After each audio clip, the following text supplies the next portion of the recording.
Hello friends, welcome back to our channel Krish cookery.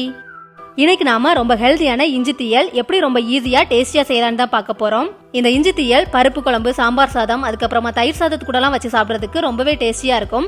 இது எல்லாருக்கும் ரொம்ப ஹெல்த்தியான ரெசிபியும் கூட. இப்போ வாங்க இந்த இஞ்சி தீயல் எப்படி செய்யலான்னு வீடியோக்குள்ள போய் தெரிஞ்சுக்கலாம். அதுக்கு முன்னாடி நீங்க இன்னும் நம்ம சேனலை சப்ஸ்கிரைப் பண்ணலனா கீழே இருக்கிற சப்ஸ்கிரைப் பட்டனையும் கூடவே இருக்கிற பெல் சிம்பளையும் கிளிக் பண்ணிக்கோங்க. அப்பதான் நம்ம சேனல்ல போடுற ஒவ்வொரு வீடியோஸோட நோட்டிபிகேஷன் உங்களுக்கு உடனுக்குடன் கிடைக்கும். இப்போ வாங்க வீடியோக்குள்ள போகலாம்.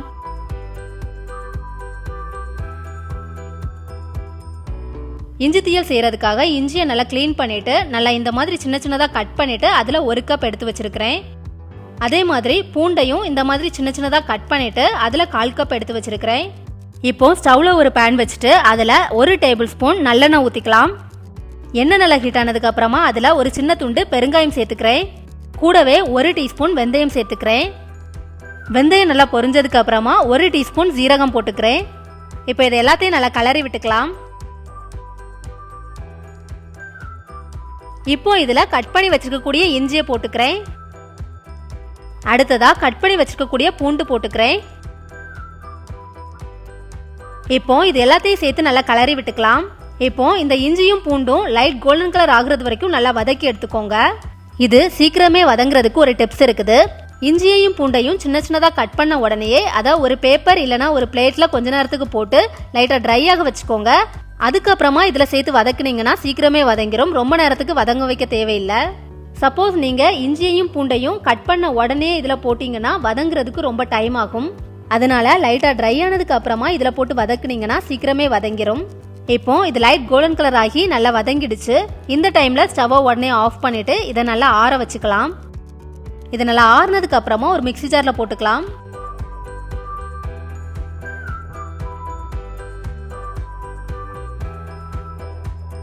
இப்போ இதை நல்லா அரைச்சிக்கலாம். ரொம்ப பேஸ்டா அரைச்சிடக்கூடாது. இந்த மாதிரி அரைச்சி எடுத்துக்கோங்க. அடுத்ததா ஸ்டவ்ல ஒரு பேன் வச்சுட்டு அதுல 2 டேபிள் ஸ்பூன் நல்லெண்ணெய் ஊத்திக்கலாம். எப்பவுமே இஞ்சி தீயல் செய்யும் போது நல்லெண்ணெய் யூஸ் பண்ணிக்கோங்க. அப்பதான் ரொம்ப டேஸ்டா இருக்கும். எண்ணெய் நல்லா ஹீட் ஆனதுக்கு அப்புறமா 1 டீஸ்பூன் கடுகு சேர்த்துக்கலாம். கடுகு நல்லா வெடிச்சதுக்கு அப்புறமா கொஞ்சமா கறிவேப்பிலை போட்டுக்கலாம். இப்போ இதுல அரைச்சு வச்சிருக்கக்கூடிய இஞ்சியையும் பூண்டையும் சேர்த்துக்கிறேன்.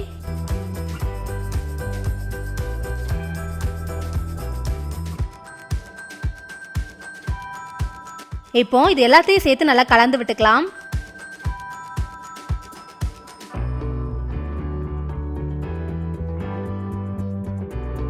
இப்போ இதுல 1/4 டீஸ்பூன் மஞ்சள் பொடி, இதுக்கு தேவையான அளவு உப்பும் சேர்த்துட்டு நல்லா கலந்து விட்டுக்கலாம்.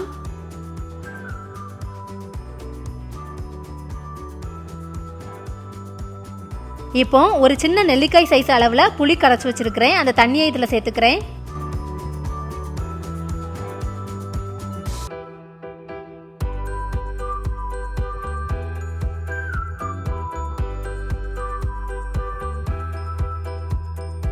இது எல்லாத்தையும் சேர்த்து நல்லா கலந்து விட்டுக்கலாம்.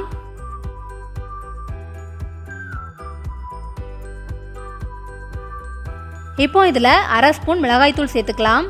1 ஸ்பூன் மல்லித்தூள் சேர்த்துக்கலாம். இப்போ எல்லாத்தையும் சேர்த்து நல்லா மிக்ஸ் பண்ணிக்கலாம். மிளகாய் தூள் சேர்க்கும் போது உங்களோட காரத்துக்கு தகுந்த மாதிரி கூடுதலாவோ இல்லை குறைவாவோ சேர்த்துக்கோங்க.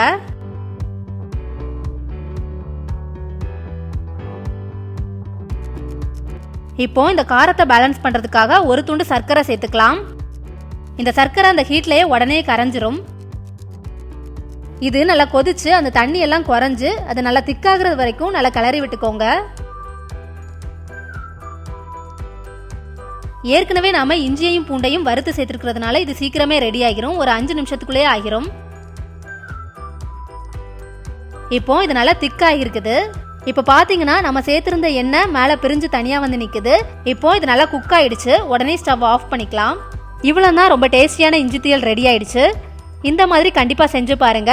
நம்ம உடம்புக்கு ரொம்பவே ஹெல்தியானது. சின்ன பிள்ளைங்க முதற்கொண்டு பெரியவங்க வரைக்கும் இது எல்லாருமே சாப்பிடலாம். இந்த வீடியோ உங்களுக்கு பிடிச்சிருந்தா லைக் பண்ணுங்க, உங்க ஃப்ரெண்ட்ஸ் கூட ஷேர் பண்ணுங்க, கமெண்ட் பண்ணுங்க. வேறொரு சூப்பரான ரெசிபியோட உங்களை மீட் பண்றேன். அது வரைக்கும் பாய்.